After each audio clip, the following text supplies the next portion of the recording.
Hi guys, welcome back to another video. बाल को आज मुझे बहुत ज्यादा खुशी हो रही है क्योंकि ऐसे ऐसे टॉपिक छांट के निकाले हैं जो कि इस बार बोर्ड एग्जाम में आने की लगभग तय ही है। भैया इन टोटल 34 क्वेश्चन आपके आने वाले हैं, 20 तो एमसीक्यू हैं जिनकी तैयारी हम ऑलरेडी कर चुके हैं और थोड़े बहुत की तैयारी अपन कर रहे हैं। तो आज बाकी बचे हुए 14 क्वेश्चन, 7 मैक्रो एंड 7 इंडियन के लिए आपको इन टोटल 20 टॉपिक में लाके देने वाला हूं। क्योंकि क्या है, ऐसे टॉपिक ऐसे क्वेश्चन नहीं आता कि एक ही क्वेश्चन में दे दिया। एक क्वेश्चन में 2-3 पार्ट देते हैं, part A, part B, part C. तो भैया टोटल 20 टॉपिक मैं आपको दूंगा, उनको पढ़ के चले जाना, बहुत बढ़िया सॉलिड से शानदार से नंबर आ जाएंगे। चैप्टर वाइज बताऊंगा तो पेन पेपर कॉपी ले लो और इस प्रकार के क्वेश्चनों की प्रैक्टिस करना और शुरू कर दो। चलिए तो शुरू करते हैं बिना किसी देरी के। अच्छा, एक चीज और, इकोनॉमिक्स का ऑफिशियल गेस्ट पेपर जो है अपना, वो आ रहा है 19 तारीख को सुबह 6 बजे। कितने बजे? 6 बजे। लिंक डिस्क्रिप्शन में दे रहा हूं, वहां जाके क्लिक करके लाइक कर देना और नोटिफाई में कर लेना, वरना भूल जाओगे क्योंकि उस दिन पेपर होता है। सुबह 6 बजे आएंगे, वो एक क्वेश्चन दे देंगे जो तुम्हारे को वहां देखोगे और भैया ये तो सुबह ही करा था, यही वाला क्वेश्चन सेम आ जाएगा। ठीक है, एक्सपीरियंस से बोल रहा हूँ। चलो शुरुआत करते हैं। टॉपिक लिखना भैया, चैप्टर वाइज चलेंगे सर्कुलर फ्लो ऑफ इनकम से, और पहले मैक्रो करते हैं फिर इंडियन करना शुरू करते हैं। Let's get started. देखो सबसे पहले अगर बात कर रहे हैं अपन, हाँ मैंने टीम से निकलवाया सर्कुलर फ्लो ऑफ इनकम। तो देखो सर्कुलर फ्लो ऑफ इनकम है ना, इसके अंदर सर्कुलर फ्लो ऑफ इनकम और basic aggregates of national income, इन दोनों को मर्ज कर दिया। इनमें एक क्वेश्चन तो बनता तुम्हारा एग्रीगेट वाला। एग्रीगेट वाला सर कौन सा क्वेश्चन? सिंपल सा क्वेश्चन है भैया, तुमको दे देंगे जीडीपी एमपी टाइप और बोलेंगे कि भैया इससे एनएनपीएफसी पे आ जाओ। ठीक है, या फिर जीडीपी एमपी एनएनपीएससी दोनों दे रखा होगा, कुछ और दे रखा होगा, बोलेंगे डेप्रिसिएशन निकाल दो, बोलेंगे एनएफआई निकाल लो। यानी कि छोटा क्वेश्चन जो कि एग्रीगेट से मिलता जुलता होगा, इधर उधर का नहीं, डायरेक्ट एग्रीगेट का ही क्वेश्चन बन जाएगा। याद रखना हम यहाँ पर एमसीक्यू की बात नहीं कर रहे, उसके लिए तो अलग है, ये बड़े क्वेश्चनों की अपन यहाँ पर बात कर रहे हैं। दूसरी चीज है, एक डेफिनेशन बेस्ड क्वेश्चन आ सकता है जिसके अंदर तुम्हारा डोमेस्टिक टेरिटरी, नॉर्मल रेजिडेंट, ठीक है, फाइनल गुड, इस तरीके के सवालों में से कोई एक सवाल बनता है। यहां पर तुम्हें स्टैंडर्ड डेफिनेशन जो है 1 नंबर की दे दी जाएगी, 1 नंबर या 2 नंबर में पूछ लेंगे, तो मैं स्टैंडर्ड डेफिनेशन यहां पर पुट ऑन करनी है। इसके बाद बात करेंगे नेशनल इनकम की। तो एक चीज तो तुम्हें पता है, नेशनल इनकम के न्यूमेरिकल। भाई हम लोगों को लगता है कि नेशनल इनकम के न्यूमेरिकल जो है वो बहुत बड़ा आएगा, पर बड़ा नहीं आता है, वो छोटा आता है। पिछले 2-3 बारों से हमें देखने को मिला है कि न्यूमेरिकल की साइज जो है हर बार और श्रिंक होती जा रही है। पहले 6 नंबर का न्यूमेरिकल आता था, फिर 4 का हुआ, फिर 3 का हुआ, अब तो ऐसा आ रहा है कि छोटा मोटा ही न्यूमेरिकल तुमसे पूछते हैं। तो एक तो बेसिक न्यूमेरिकल हो गया, दूसरी चीज जो इसमें पूछते हैं वो हो गया तुम्हारा इंक्लूडेड और नॉट इंक्लूडेड। देखो मेरा जो बैट है वो इस चीज के ऊपर है कि इन दोनों के बीच में एक और आने वाला है। या तो तुमसे न्यूमेरिकल पूछ लेंगे या फिर इंक्लूडेड या नॉन इंक्लूडेड पूछ लेंगे। अगर मेरी मानो तो न्यूमेरिकल की ज्यादा तैयारी करके जाना, क्योंकि इंक्लूडेड और नॉन इंक्लूडेड में क्या है, ब्लैक एंड व्हाइट होता है, या तो पूरे नंबर या 0 नंबर। पर न्यूमेरिकल में होता है ग्रे, यानी कि थोड़ा बहुत करा है तो थोड़े बहुत नंबर जो है आपको देखने को मिल जाएंगे। इसलिए बेहतर है कि आप वो ज्यादा करके जाए। जीडीपी डिफ्लेटर से रिलेटेड क्वेश्चन आता है, जीडीपी डिफ्लेटर से रिलेटेड, ठीक है, और एक जीडीपी एंड वेलफेयर से रिलेटेड क्वेश्चन बनता ही बनता है, जीडीपी एंड वेलफेयर से रिलेटेड। ठीक है जी, तो इसको बहुत इंपॉर्टेंटली देख के जाना। अगर बात करें यहां पर न्यूमेरिकल नहीं आया ना, तो इसके साथ आएगा हाउ टू फाइंड, यानी कि आपको बोलेंगे कि वैल्यू एडेड मेथड के थ्रू ये बताइए कि क्या क्या स्टेप होते हैं नेशनल इनकम कैलकुलेट करने के। अगर आपके पास हमारी वाली हेल्प बुक है तो हमने हर एक पर्टिकुलर मेथड, चाहे वो वैल्यू एडेड हो, इनकम हो, एक्सपेंडिचर हो, उसके स्टेप्स जो है अलग से लिखे हुए हैं, ताकि तुम लोगों को डायरेक्टली वहां मिल जाए और उसी से प्रैक्टिस करके तुम बढ़िया से नंबर लेकर के आ जाइए। चलिए आगे बढ़ते हैं अगली चीज के ऊपर जो कि है मनी एंड बैंकिंग। अब मनी एंड बैंकिंग में क्या क्या आता है सर? क्रेडिट क्रिएशन, बोलने की जरूरत ही नहीं है, इसको तो पढ़ना और इसको हाइपोथेटिकल एग्जाम्पल के थ्रू करके आना। हाइपोथेटिकल एग्जाम्पल का मतलब क्या है, तुम्हें बोलेंगे कि अपने हिसाब से कोई एग्जाम्पल ले लो, पूरा क्रेडिट क्रिएशन समझा दो, जो अपन ने हेल्प बुक में और जो वन शॉट वीडियो में पढ़ाया हुआ ना, एज इट इज लिख के आना। 2 असम्पशन होते हैं, पूरी टेबल बनती है और उसके साथ साथ पूरा उसको सॉल्व करते हैं। या तो ये आएगा या फिर और करके आरबीआई के फंक्शन जो है पूछे जा सकते हैं। देखो आरबीआई के फंक्शंस का 2 लिंक है, आइदर ये यहां पर पूछेंगे या फिर एग्रीगेट डिमांड में जो एक्सेस एंड डेफिसिट डिमांड के रीजन है ना, उनमें इस चीज को पूछा जा सकता है। इसलिए आप इनको तो पढ़ के ही जाना। अच्छा एक चीज और है, आजकल क्या आ गया है, आजकल कोट बेस्ड क्वेश्चन बन गए हैं। कोट बेस्ड क्वेश्चन का मतलब क्या होता है, जैसे रिसेंट टाइम में आरबीआई ने एसएलआर की रेट को कम करा है, बढ़ाया है, ठीक है, सीआरआर को कम करा है, बढ़ाया है, इससे इतना इंपैक्ट आ गया, इससे कम आ गया। अपन ने जो पीवाईक्यू वाली सीरीज करी थी, अगर तुमने देखी है तो अच्छी बात है, नहीं देखी तो ऊपर आई बटन में लगा दूंगा। मैंने कई सारे क्वेश्चन कराए हैं इसके, जहां पर एक कोट आता है पूरा कि भैया पिछले साल आरबीआई ने ये पॉलिसीज निकाली थी, इसका इंपैक्ट क्या होगा, अब इसको एक्सप्लेन करो। तो इस प्रकार का एक क्वेश्चन आता है जिसमें डायरेक्टली आपसे आरबीआई का फंक्शन ही पूछ रहे होंगे, बट थोड़ा सा घुमा के पूछेंगे। इसलिए बेहतर है कि आप इन कोर्ट बेस्ड क्वेश्चनों की तैयारी करना शुरू कर दो, क्योंकि मनी एंड बैंकिंग में आते हैं। ठीक है, इसके बाद बात करें एग्रीगेट डिमांड की, तो एग्रीगेट डिमांड सबसे बड़ी यूनिट है, 3 चैप्टरों को मर्ज करती है। Aggregate demand and related concept, income determination and multiplier, और एक्सेस एंड डेफिशिएंट डिमांड। इसके अंदर क्या क्या आएगा सर, इसके अंदर सबसे इंपॉर्टेंट सर क्या आने वाला है, एक तो गैप पकड़ लो, इन्फ्लेशनरी एंड डिफ्लेशनरी गैप्स बहुत इंपॉर्टेंटली तुमसे पूछते हैं। एक न्यूमेरिकल पकड़ लो, ये भी आएगा ही आएगा, वो तुम्हारा मल्टीप्लायर की वैल्यू को यूज करके कंजम्पशन निकालना या सेविंग निकालना या इन्वेस्टमेंट निकालना, इस प्रकार का न्यूमेरिकल आएगा, अपन ऑलरेडी कर रहे हैं। एक इसमें फिलिंग बेस्ड क्वेश्चन आते हैं।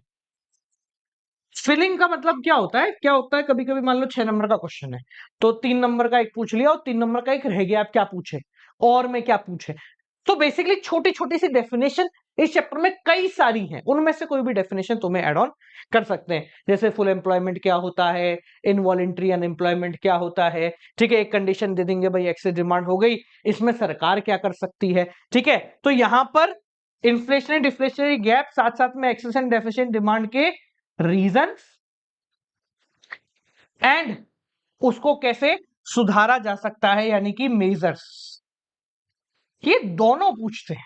ठीक है, अब क्या है, तुम्हारे पास 3 सेट हैं, तो किसी सेट में तुमसे रीजंस पूछेंगे, किसी सेट में तुमसे मेजर्स पूछ लेंगे, पर इन दोनों में से ही आएगा। ठीक है जी, इन सबको लिख लिया, लिख लो, मैं साइड हो रहा हूं, आगे बढ़े। अगला गवर्नमेंट बजट, तो भैया न्यूमेरिकल को लेकर आते हैं अपने साथ। ठीक है, बजट भैया में से न्यूमेरिकल पूछने की प्रोबेबिलिटी कम है, बट हाँ और मैं जरूर पूछ सकते हैं, यानी कि एक क्वेश्चन दे देंगे जिसमें एक तरफ न्यूमेरिकल होगा और एक तरफ दूसरी चीज होगी। देखो मेरा मानना यह है कि न्यूमेरिकल जनरली एमसीक्यू में दिया जाता है, क्योंकि अपन ने पढ़ लिया है कि बजट में न्यूमेरिकल बहुत छोटा होता है, कभी कभी तो बस देख के ही आंसर निकल जाता है, तो उसको बड़े क्वेश्चन में देने की प्रोबेबिलिटी काफी ज्यादा कम है। ठीक है, इसमें से भी कोट बेस्ड क्वेश्चन आ सकते हैं, जैसा मैंने उसमें बताया मनी एंड बैंकिंग में। ठीक है, तुमको रिसेंट बजट में सरकार ने ये किया है, वो किया है, इससे रिलेटेड तुमसे पॉसिबिलिटी पूछ सकते हैं, पॉसिबिलिटीज ऑफ इम्प्लीकेशंस। जैसा अपन ने देखा ना, रेवेन्यू डेफिसिट हो गया तो उसकी क्या इंप्लीकेशन है, ठीक है, फिस्कल डेफिसिट हो गया तो उसकी क्या इंप्लीकेशन है, तो डायरेक्टली इंप्लीकेशन नहीं पूछते, तुम्हें एक कंडीशन दे देंगे कि ऐसा हो गया है, अब इसका क्या क्या इफेक्ट आएगा वो आपको बताना है। ठीक है, जैसे ऐसा दे देंगे, मान लो सरकार जो है फिस्कल डेफिसिट सरकार का भर गया है, बढ़ गया है, तो इससे क्या इफेक्ट आएगा ये आपको समझाना, तो बेसिकली आपको फिस्कल डेफिसिट के इंप्लीकेशन ही समझाने हैं। समझ में आ गया, क्लियर हो गया। एक और क्वेश्चन अभी रिसेंटली हमें देखने को मिला है, वो है डिफरेंस। डिफरेंस मतलब सर, देखो डिफरेंस का मतलब क्या होता है, तुम्हें 4-5 चीजें पूछ लेंगे और बताएंगे कि बताओ इनमें से कौन सा कैपिटल है या इनमें से कौन सा रेवेन्यू नेचर का आइटम है। ठीक है, 3-4 चीजें डाल देंगे तुम्हारे सामने और पूछेंगे कि इनमें से ये बताओ कि कैपिटल नेचर का कौन सा है, रेवेन्यू नेचर का कौन सा है, विथ रीजंस, कि भैया कैपिटल नेचर का है तो अच्छा इससे एसेट बढ़ गया या लाइबिलिटी कम हो गई, तो इस तरीके से आपको एक्सप्लेन करना है, अपन ने पीवाईक्यू में करवाया है ये। ठीक है, तो सर बीओपी फॉरेन एक्सचेंज, एक क्वेश्चन तो फिक्स है, अकोमोडेटिंग एंड ऑटोनोमस आइटम्स, इसमें तो मतलब देखना ही नहीं है, ये तो पूछेंगे ही तुमसे, 110% पूछ रहे होंगे। ठीक है, और टाइप्स ऑफ एक्सचेंज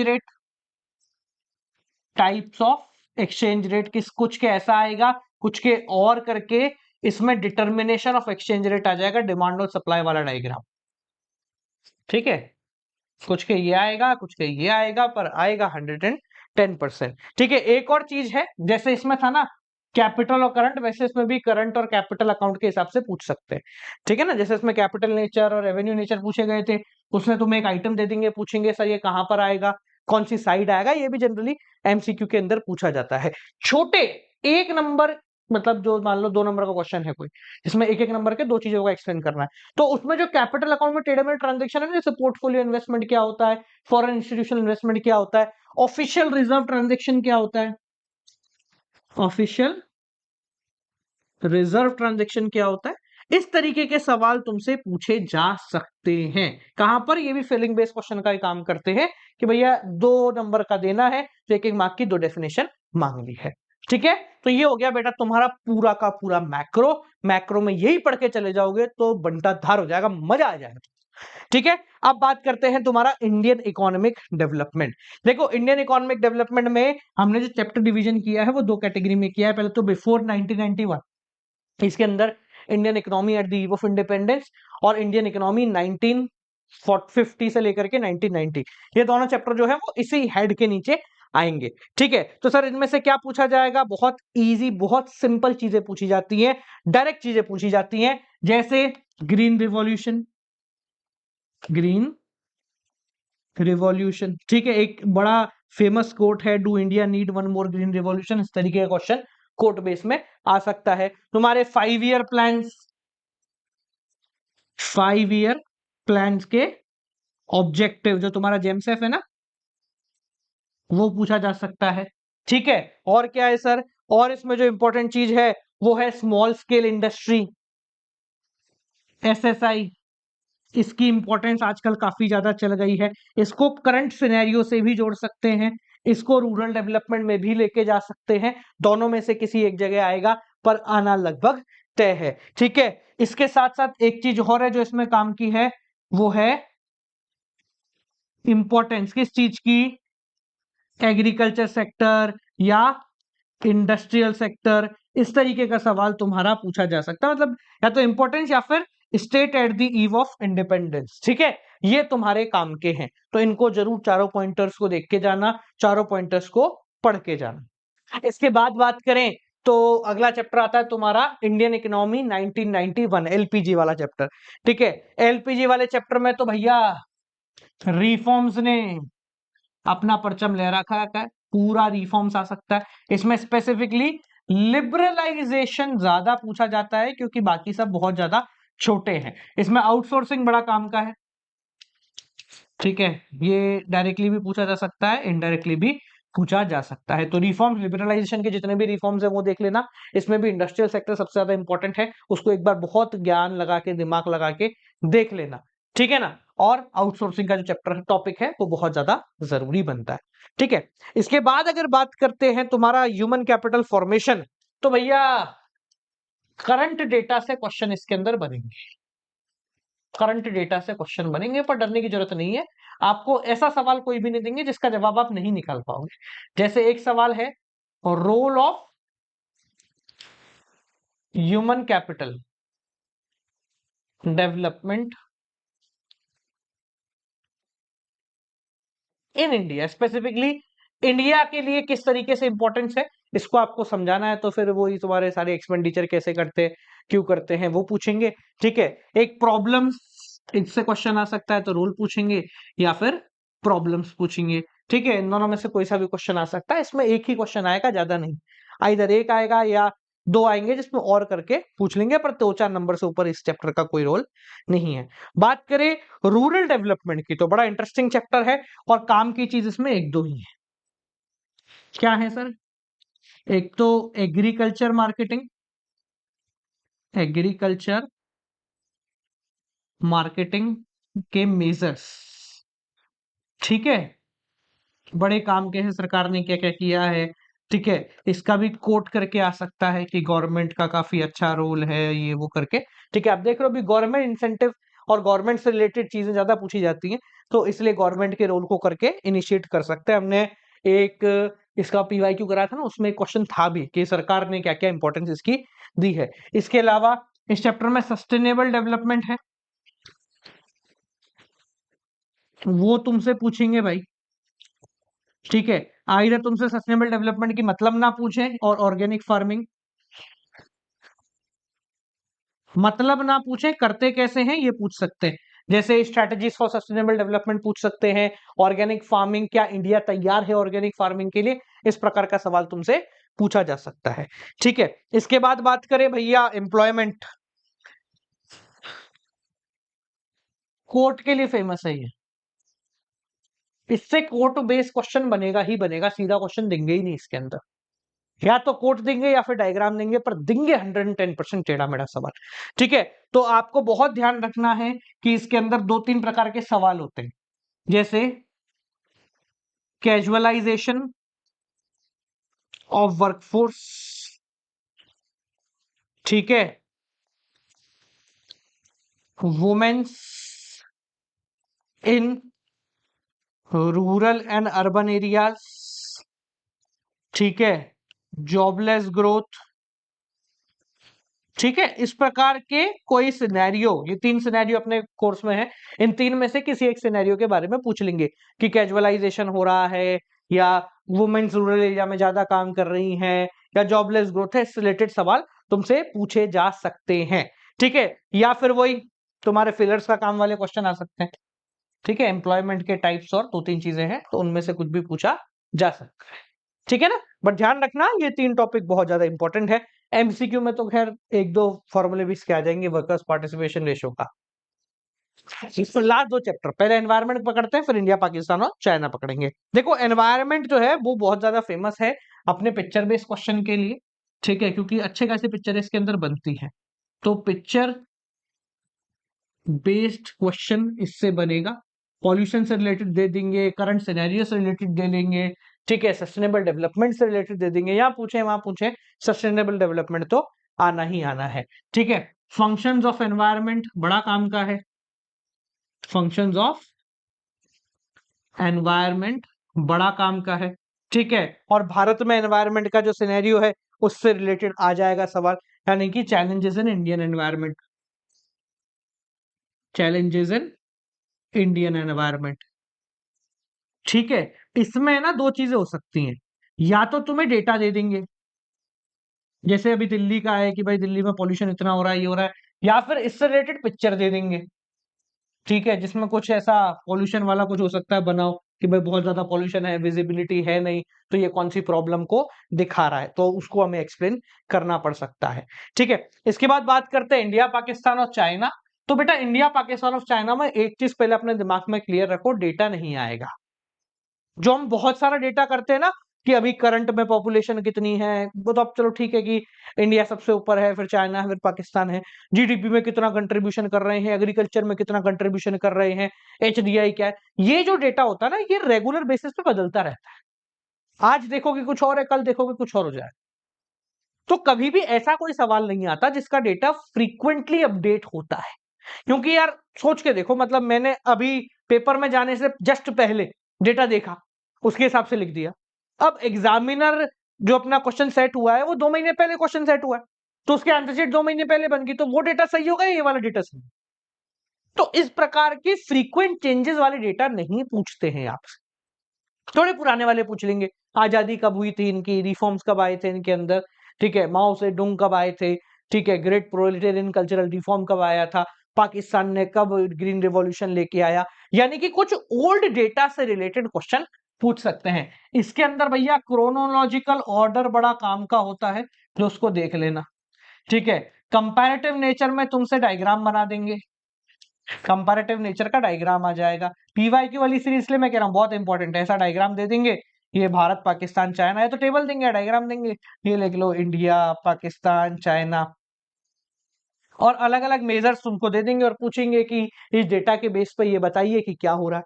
तो अगर टेबल आ जाए तो बहुत ही आसान है, बस टेबल को देखो, उसके डेटा को पुट ऑन करो और तुम्हारा काम डायरेक्टली हो गया। इसके अलावा ज्यादा कुछ नहीं है इस चैप्टर में दिमाग लगाने का। ठीक है, तो पुराना वाला डेटा लो और कंपैरिजन के क्वेश्चंस को सॉल्व करना शुरू करो। मैं आई बटन में पीवाईक्यू की पूरी लिस्ट लगा दूंगा, जाके वहां चैप्टर वाइज कवर कर लेना, तुम्हारा काम पूरी तरीके से हो जाएगा। बस ये टॉपिक्स जो बताए हैं इन सबको कर लोगे ना, आ जाएंगे नंबर, आंख बंद करके जा सकते हो, बहुत सॉलिड नंबर आएंगे। पेपर वाले दिन बताऊंगा तुम्हें, देखो ये सब आया है। ठीक है, क्योंकि भरोसा है अपने को, बिजनेस में भी था, इको में भी है। ठीक है, तो चलो आज के लिए इतना ही। अभी लिंक डिस्क्रिप्शन में डाल रहा हूं मैं गेस्ट पेपर का, क्लिक कीजिए एंड जाके गेस्ट पेपर पे नोटिफाई मी कर लो। सुबह 6 बजे 19 तारीख को मिलेंगे, गेस्ट पेपर सॉल्व करेंगे, फिर मस्त तरीके से जाना और पेपर दे के आना। चलिए मिलते हैं आपसे अगली वीडियो के साथ, तब तक के लिए नमस्कार।